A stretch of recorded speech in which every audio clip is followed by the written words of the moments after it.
There are three systems in your head. Keeping it very simple. It's much more complex than that, but simplifying it. One of the systems will help you think very logically, and I call that the human system. It thinks logically, but it's very slow, which means if you operate with a human, your body and your reflexes will slow down because you're analysing as you go along, and it slows the system, so you're more pensive. If he goes into the second system, which we'll probably come back to, the chimp system, this is a primitive system which thinks. It's more than just a reaction, an impulsive system. It thinks. When it moves, it can move at speed, but it thinks emotionally. Finally, the third system is a computer. It just needs programming. The key to the computer, particularly in sports, is it moves so fast, it's approximately 20 times quicker than the human system to execute, and it's about 4 times quicker than the chimp system. Habits. A lot of people are thinking about habits. It's January. I made a video on habits a couple of weeks ago. In A Path Through the Jungle, you talk about how our habits are influenced by our self-image. Yeah. That was a curious sentence to read and not something I'd heard before. What do you mean by that? Okay, there's lots of ways we form habits. Whether they're helpful or destructive. And I'm giving examples, so that's one you picked out. That's quite powerful if you grasp it. So, for example, I'll take the simple example, which I may have put in the book, I don't remember. If I wrote down, I'd say to someone, do you see yourself as someone who is a tidy person who gets on with things immediately? Or do you see yourself as someone who procrastinates and is pretty untidy? I'm untidy. Right. So if you've got that self-image and you go home and your room is untidy, I'm being very black and white here, then there's no feelings at all because that's who you are. You're untidy. It's true. So therefore you don't do anything. It's true. Whereas if you say, right, change your image and say, actually, my chimp being untidy, I'm a tidy person. In some cases, you're now programming the computer. You now go home and say, wow, this isn't me.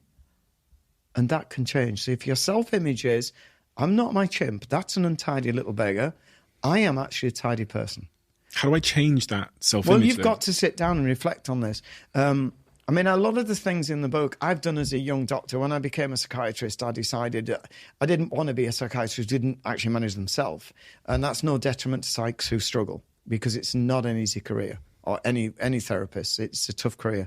But I decided, look, I'm going to work on me, because I can't keep doing this, which is where the chimp model came from. And it was one of my light bulb moments many, many years ago where I would be procrastinating and then I suddenly thought, you know what? That isn't who I want to be. So I thought, that isn't me. I'm actually someone who gets on with things. And I used to get in and I'd just go, right, get on with it. And it's never left me. I just thought, no, that is who I am. So I become uncomfortable now. If things are untidy, I agitate and think, no, get it tidied up.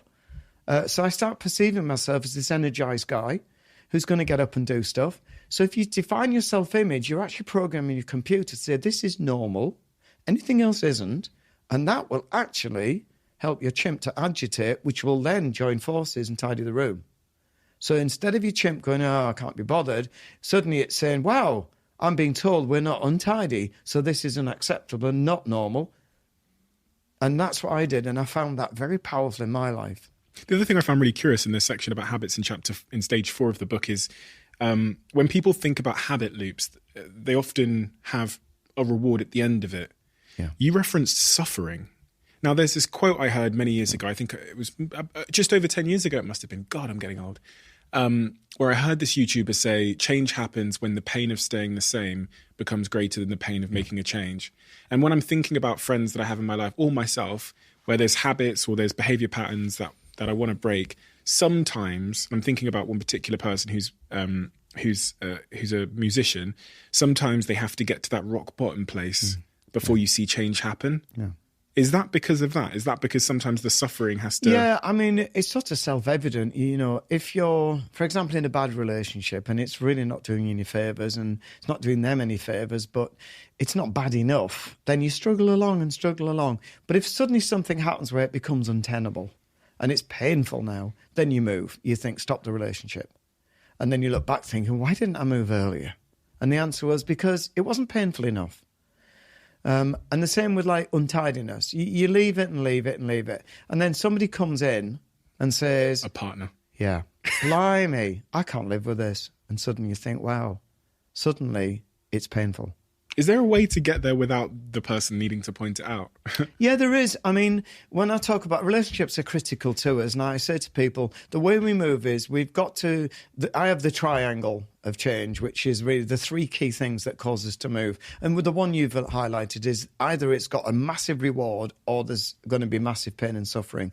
So if you're you're courting someone, you want to form a permanent relationship, when they say, I can't stand untidiness, you'll guarantee your flat's perfect when they come in, right? Because you're thinking, if I don't, I'm going to lose this person. So the reward is so big.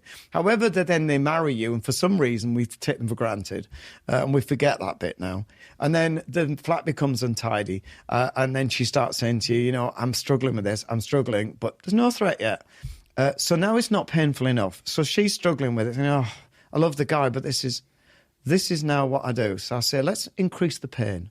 I want you to sit down and imagine she can't cope, and she's had a bad day, and someone at work says, oh, come over and chat, and this young man has a tidy flat, naturally. And she goes, oh, wow. And I warn people, how are you going to feel if she walks? Because once they've gone, they very rarely come back. And if you don't look after them, someone else will. If you reflect on that, that can suddenly make reality come to life, to say, I'm not there yet, but blimey, this would be painful. So I'm suddenly going to stop and think, let me look after them. Because if I don't, somebody will. So you can increase the concept of suffering by reflecting and thinking, what would life be like if she left? There's like the devil's in the detail. Let's say that you go home and you really make an effort and you tidy the house and you really clean it up, and she comes home and she doesn't notice. And there's a danger now, and I do advocate that sometimes you say to them, because your chimp needs to get that accolade, so it's no good not helping it. You don't need that, but your chimp does. So it's worth saying, can I just say, because I love you, I've tidied the flat. Because then your chimp goes, right, good, I get the accolade now. So I'm not saying you should knock the chimp out. I'm saying you should be getting the chimp so it feels good, and then hopefully she'll say, wow, I love you too and I appreciate that, and then that's nicely rounded up. But you do get circumstances where I'll work with people and say, I tidied the flat, I did everything, she doesn't even recognise it, I cancelled stuff in my diary, she didn't recognise it. And I think, well, I'm not saying I'm a goody-goody, but I'm saying let them know, because your chimp's saying please make sure they know and they've recognised it. And again, I don't know, there may be couples where they say, if I say that, she'll lose it. So I said, well, don't do it then. Tell me, and I, as a therapist, will say to you, well done. And that might be enough for your chimp. So again, it's that thing which I keep saying to you, Steve, I've got to work with the person in front of me and even potentially their partner or family and say, well, what would they do before we make a plan? That was step one in your triangle. Which That's was one of the points. The other two, for people to shift, they've got to have psychological mindedness, which means they've got to understand that it's not about what happens to us in life, it's how we deal with it. That's basically what we mean. So we understand that just because you've got certain emotions doesn't mean you can't change them, and things have to change or people have to change for you to change. It's within your power to be responsible for the things you believe and change. So psychological mindedness means you get up and start working on this. It's within your power to shift things. That's that personal responsibility. Yes. And also, if you can't shift them, like say go back. Let's say life hadn't been great for you. And I'm sure you worked hard to get where you've got. But let's say you still were in that poverty situation. You thought, I didn't have the skill to do what I'm doing. I didn't use that skill because it was never there. So a lot of people are trapped and they say, well, I'm still living in a pretty bad place and I'm struggling financially. And that's a lot of people. It's painful, but again, psychological mindedness, tough as it is to say, well, let me deal with that. I can't change it, but I can change my approach to it. And that's not easy. I'm not saying that's easy. And then you have to work at how do you do that? And it'll be different for different people. So psychological mindedness means take responsibility, accept what's in front of you, and then move forward. So other than that, what you do, non-psychological mind, is where you blame everybody else or blame circumstances or say this happened to me in childhood, or these may all be genuine, but they're not actually helpful. Disempowering, right? Yeah. You're using them as an excuse not to take responsibility and turn them over. And it's like giving your power to something else, right? Yes. And you've got to get the power back and say it's within my power. Why do people like doing that? Why do people like making excuses? Including me, I have to say. Again, it's really difficult to say. I mean, a lot of people, when they're in not a great place, find it very easy to be the victim. They don't want to be a victim, but they find it easy. So they'll use an illness as an example so that it gives them that remit to say, well, I'm not well. When the reality is they don't know how to move forward. So it's easier to just go, I'm not well. And people then go, well, they're not well. And there'll be some truth in it, but actually not fully the truth. So people often use as a defense mechanism the victim role. Sometimes they have been a victim and then they need to work through that and process it. But there's a danger you start to use it, or you start blaming circumstance. Like you might have said to me, I didn't make it because my parents never helped me. Well, there are people whose parents don't help them, but they do make it. So you have to say, well, hang on, don't use that because it'll keep you in this not great place. There will be truth in it potentially. And then I would give the TLC and the recognition that didn't help. But on the other hand, let's look at what you can do, regardless of the background. And then that last point in the triangle, right? The habit triangle, commitment. Yeah, what I'm saying with this is, again, teasing out the neuroscience. If we go on motivation, and again, if people use it, great, all right? But the evidence is that it doesn't really help. It doesn't really work. It's very hard to maintain. Whereas if that's the chimp system, so it can work if your chimp is motivated because the reward is so big, their motivation will follow that and be high. But we all know that I get a lot of talks, can you help motivate? And I say, no, not at all. I don't want to do that because you're constantly propping it up. My approach, which is not, as I said, not everyone will agree, is if you look at the neuroscience, if you use commitment, that means I remove my emotion and I plan on what I have to do and I get on with it. So commitment, there's a lot of evidence that makes us succeed. So, for example, if I've got to go and weed the garden, it's not my favourite pastime. But I think, right, the neighbours might complain. I don't have any neighbours, but they might. So, and my chimp's going, oh, I'll leave it. Who cares? There's only weeds and it's going to kill your back. But I would then say, which I will, right, you stay in here, I'm going out. And if you want to join me, great, but I'm doing the garden. I remove emotion. And I say, what has to be done is getting done, and is getting done now. We're not discussing it. And I will start. Motivation will follow commitment. And that means the chimp brain will then get behind me, because by the time we've done half the garden, it'll say, I can't believe we've left it this long. That's a typical approach by the chimp. And then it tries to make me finish. Now I might have to stop and say, let's respect my back now. We'll stop now. So I manage my emotions by using commitment. And if they don't marry, I move them to one side. So I don't really work with emotion to drive me to do something. I think if people can use that and they use motivation, that's great. My experience has been it doesn't actually hold. One of the things this podcast has taught me from speaking to all these people across multiple fields is that sometimes we can feel like our body, our wiring is against us, especially as it relates to health, right? So, we know sugar is bad. So why does our brain send us these cravings to go and eat sugar? And in the case of distractions and sort of behavioral psychology, I know instinctively and intuitively that distractions like hanging out on TikTok for an hour is bad, but my brain is doing it. What does that tell us about how we should go about adopting behavior change? Yeah, so that's why it's really about this holistic model. So that's what took me the most time to figure out was what are the 4 mandatory components of living without regret, of doing what you say you're going to do. So the first step is mastering these internal triggers, figuring out why you feel this way, right? What is that underlying sensation? So if you're trying to avoid that chocolate bar, well, it might be hunger, or it might not be hunger, right? So I used to be clinically obese, and I'll tell you what, I did not eat to excess because I was hungry. I was eating to excess because I was lonely. I was eating to excess because I was bored. I was eating to excess because I felt guilty about how much I had just eaten. It wasn't just about the hunger, right? Very few people who are obese are just hungry all the time. That's not what's going on. It's because we're eating our feelings. That's what's happening. So that's the first step. We have to understand the deeper reason. I'm really interested in how you figured out the thing you were trying to escape from, because I think that's the starting point, which is a very difficult starting point for most people. They can see the sort of compulsive behavior that's maybe making them live outside of their values or causing them to excessively eat or excessively watch porn or whatever it might be. But diagnosing the root cause of that is a difficult thing to do. Most of us don't know what we don't know. And It is and it isn't. I'm not, you don't have to go to therapy. Not that there's anything wrong with it. If it's helpful, please do it. But that's not a requirement. Something as simple as, so whenever I work, I have on my desk, I have a little Post-it note and a pen handy. And when I get distracted, or when I even feel the sense of distraction, just noting down that sensation, just writing down what is it that I felt right before the distraction. So I write every day. And all I want to do when I write, you know this, right? When you write, all you want to do is go Google something or do some research or go check email for a quick sec, or let me just find that one thing that might be, and they're all distractions. They're all taking you away from the core thing you need to do, which you said you would do, which is right. And so if I can just pause for a second and reflect on what was that sensation that I was feeling right before. It was boredom, it was anxiety, it was fearfulness, it was uncertainty.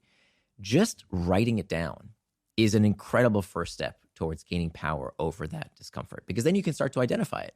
And so what I'll do many times is just pause to reflect on, wait a minute, what's going on there, right? What is that sensation? Because then you can begin to do what's called reframing the trigger. So now when I feel the sensation of wanting to get distracted, I say, you know what? What's going on here? Okay, I'm feeling this sensation because I'm stressed. Why am I stressed? Because this is really important to me. I want to get this right for my readers and for myself. And so reframing it as not a negative, but something that happens not to me, but for me, that sensation is a sign that I can listen to. I think most of us, we think when we feel this discomfort, that's happening to us, right? But it's not. It's happening for us. It's a signal for us to listen to. Now, how we interpret it is up to us. And that's where the magic happens. If you interpret it as something that is harmful, is dangerous, that you need to escape, right? You don't want to feel that uncomfortable sensation. You look for distraction. But what we find is that high performers across every field, when you think about the arts, when you think about sports, business, high performers, when they feel those internal triggers, they experience the same internal triggers the rest of us do. They experience loneliness and stress and anxiety just like everyone else does. But they deal with it by using it as rocket fuel to push them towards traction. Whereas distractible people, as soon as they feel that discomfort, they try and escape it with distraction. That's the big difference. And then that second step. So now I'm clear. I'm trying not to do this book because this particular chapter, I just don't feel that competent on. I don't feel like I've researched it. It's making my brain feel a bit hot thinking about it. I reframe it and go, okay, so I've understood it now. Then what do I do? Yeah. So step one is understand it. Master those internal triggers. Yeah. Or they become your master. Yeah. So that's step number one. There's a bunch of techniques. We're just covering the surface. There's over a dozen different techniques that you can use to help you master those internal triggers. Now, the second step is to make time for traction. Okay. So when you have those doubts, one of these techniques that is really life-changing is scheduling time for worry. Scheduling time for worry. That what happens is in the moment, we feel these feelings, we think these thoughts, and a distractible person will say, well, I got to deal with that sensation right now. I have to work through whatever it is that I'm feeling right now. And they stop everything to do that. And that's not the right method. The right method is to write down that sensation and get back to the task at hand as quickly as possible using these four strategies. Then later on, right now that you've written down what that sensation is, you're going to make time in your calendar to think about that sensation. So start processing it. Using the book example, I've hit chapter 12 and I'm struggling with this chapter. Right. So you step number one, you have these tools. Yep. Maybe I can digress for a second. I'll tell you my favorite tool for mastering internal triggers. It's called the 10-minute rule. This comes from acceptance and commitment therapy. And the 10-minute rule says that you can give in to any distraction. Maybe it's smoking that cigarette if you're trying to quit. Maybe it's eating that piece of chocolate cake if you're on a diet. Maybe it's checking social media, whatever it is, whatever distraction. You can give in to that distraction, but not right now. You can give in 10 minutes. Don't misunderstand, not for 10 minutes. Sometimes people get it wrong. It's in 10 minutes, okay? So what does that do? What that does is we talked about psychological reactance earlier, and you asked, what do you do about psychological reactance? You're allowing yourself to acknowledge that you are in control.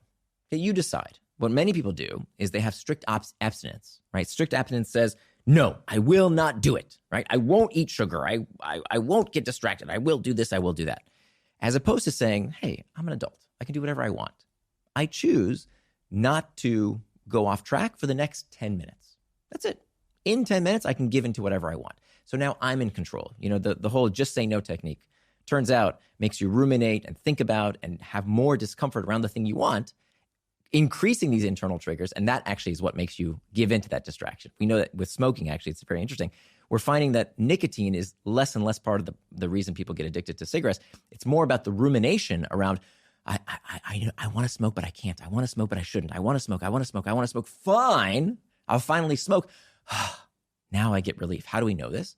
If you ask smokers, why do they smoke? The number one reason, it's relaxing. That makes no sense. Nicotine is a stimulant.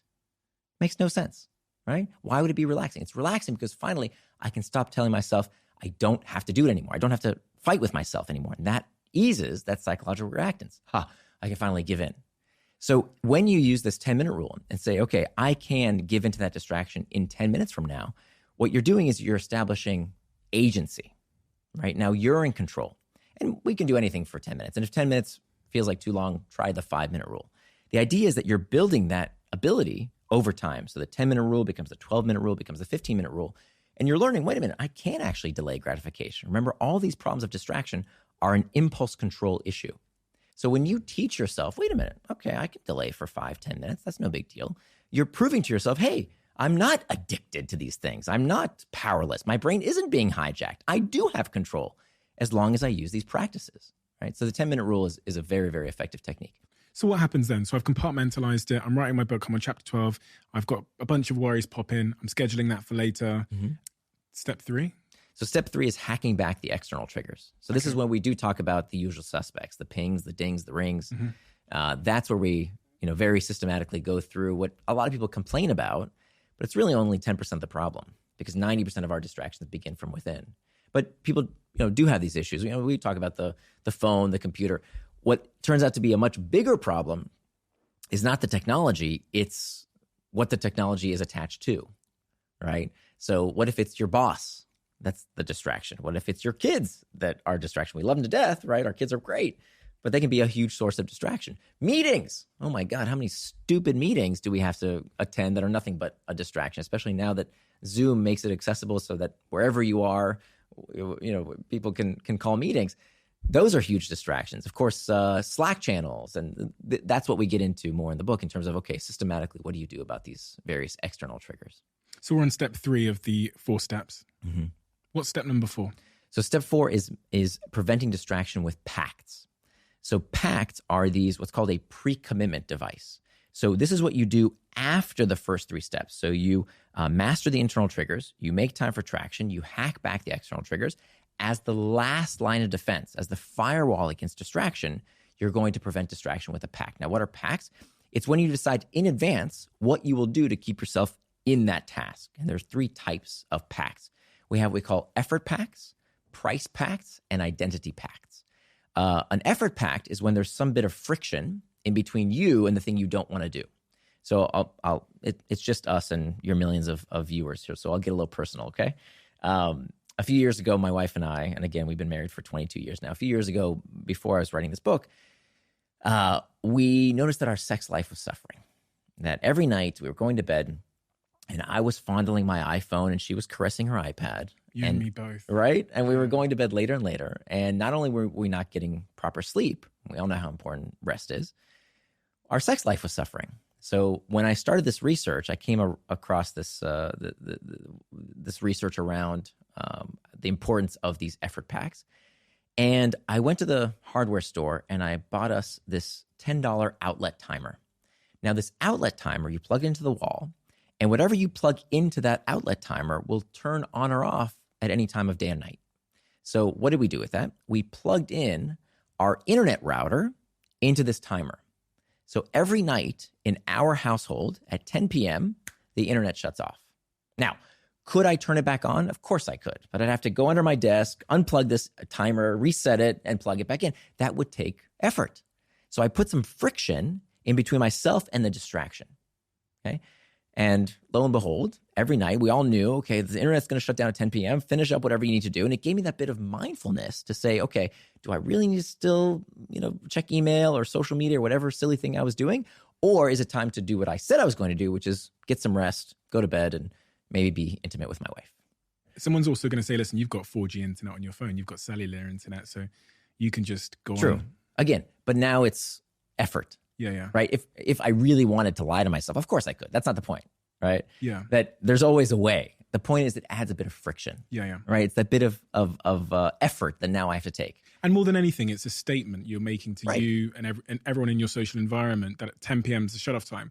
Whether people adhere to that, as you say, there's ways to circumnavigate that, but Right. it's the statement of having that shut-off timer. Exactly. And now, by the way, it actually wouldn't even matter because we all know the internet's going to shut off at 10. We all need to start getting ready to stop doing whatever we're doing because it's going to, now we don't even need it anymore. It's become part of our nightly ritual, right? And by the way, what I want to illustrate is the concept, not the practice, right? Tactics are what you do. Strategy is why you do it. That's more important. You know, I think a lot of these books around similar topics around, dealing with focus and productivity, it's a lot of life hacks, right? But what I wanted was more the strategy, the psychological principles around why we get distracted. And then I'll let people come up with their own tactics. Willpower is not enough.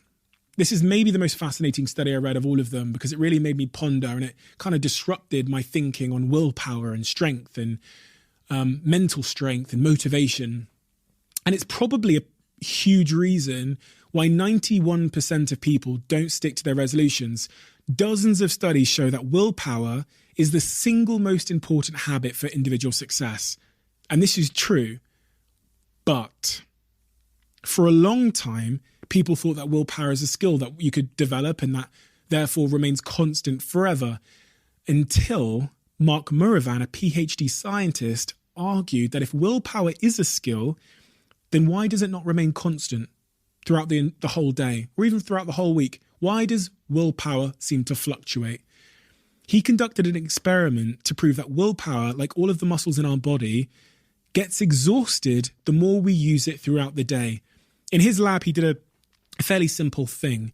He set up one bowl of freshly baked cookies, and then he set up another bowl of radishes. And listen, everybody hates radishes, including me. Well, put them up, chop them up, put them in a salad. Maybe I don't hate them. They're good for you. But anyway, in this example, most people would prefer hot, delicious cookies than radishes, right? And the participants in the study were divided into two groups. One group was instructed to eat the delicious cookies and ignore the radishes. The other group was instructed to ignore the delicious cookies and to eat the radishes. I know which group I would have rather been in. After 5 minutes into that experiment, the researchers re-entered the room and gave both groups of people a puzzle. But the thing is, the puzzle was impossible to complete. And here's what happened. The people that had eaten the cookie with their unused reservoir of willpower, because they hadn't had to use their willpower, they hadn't had to use their restraint, looked way more relaxed when they were trying to solve that impossible puzzle, and they would continue to try and solve it over and over and over again. Some worked for more than half an hour before the researcher told them to stop. On average, the cookie eaters spent almost 19 minutes trying to solve that puzzle before they eventually quit, on average. Now, in the case of the radish eaters, with their depleted willpower because they had to practice restraint, they acted completely differently. It was a completely opposite story. They vented as they worked to try and solve that puzzle. They got frustrated. One even complained that the whole experiment was a waste of time. Some of them put their heads on the table, closed their eyes, and one of them even snapped at the researcher when she came back in. On average, the radish eaters worked for roughly 8 minutes, 60% less. They tried to solve the problem of the puzzle, the impossible puzzle, for 60% less time than the cookie eaters before quitting. And when I read this study, I was shocked, but I'm a skeptic. So I tried to think of why this might be. I tried to think of other factors. And I thought of maybe it's the sugar. Maybe the sugar in the cookies are causing them to work harder. But when you look at other studies where there isn't sugar, anytime someone's practicing restraint, the same effects are seen. Willpower isn't just a skill, it's a muscle. Like the muscles in your arms or your legs, and it gets tired. And it gets tired as it's forced to work harder. So there's less power left over for all of the other things. And since that cookie study was published, I think in 1998, numerous studies have built a case for the exact same thing. They call it the willpower depletion theory. In one incredible example, which is almost hard to believe, volunteers who were asked to suppress their feelings as they watched an emotional movie gave up sooner on a test that they did after of physical stamina than volunteers who watched the film and were allowed to react in whatever way they wanted to. So if you were asked to restrain yourself, when you then did a physical exercise, people gave up sooner in the physical exercise. In a similar study which pointed at the exact same conclusion, people who were asked to suppress certain thoughts were less able to stifle laughter in a follow-up test which was designed to make them giggle. So if the science here is correct, which I suspect it is, and willpower is a limited resource, it's really obvious that the more pressure and restrictions and strain you put on yourself when you're trying to make a new habit and break old ones, the less the chance you have of achieving them, the more chance you have of rebounding and relapsing. This is why unsustainable crash diets just don't work. This is why anytime you feel like you're depriving yourself of something that you really want, you nearly always end up failing and falling into relapse. This is why in a 2014 study, almost 40% of people said they failed on their New Year's resolutions because the goal was too unsustainable or unrealistic. And 10% said they failed because they had too many goals. This is why it's so important as you think about what goals you're setting to make sure that they're small enough and achievable enough to become sustainable without the need for major sacrifice, which will deplete your willpower reserves. And that for me was a real revelation, because I think about all the habits I've tried to set. You know, when I talked about trying to get a six-pack for summer, think about what I said. I obsessively ate healthy food. I went to the gym every day for 6 months. My willpower eventually became depleted and I rebounded like a yo-yo, like you've never seen before. And this is why you shouldn't try and give up every bad habit that you have at the same time. This is why less goals increase the chance of completing all of your goals. Because with too many big, unrealistic, sacrifice-centric goals, your willpower will be under tremendous, unsustainable strain. It will run out. You will fail and it will rebound. And this is also why so many psychologists and scientists have found that the best way to create a new habit isn't by depriving yourself of all rewards. That is totally counterproductive according to the science. It's by finding new rewards, healthier rewards, less addictive rewards, but nonetheless making sure that you still reward yourself in some way every day along the way.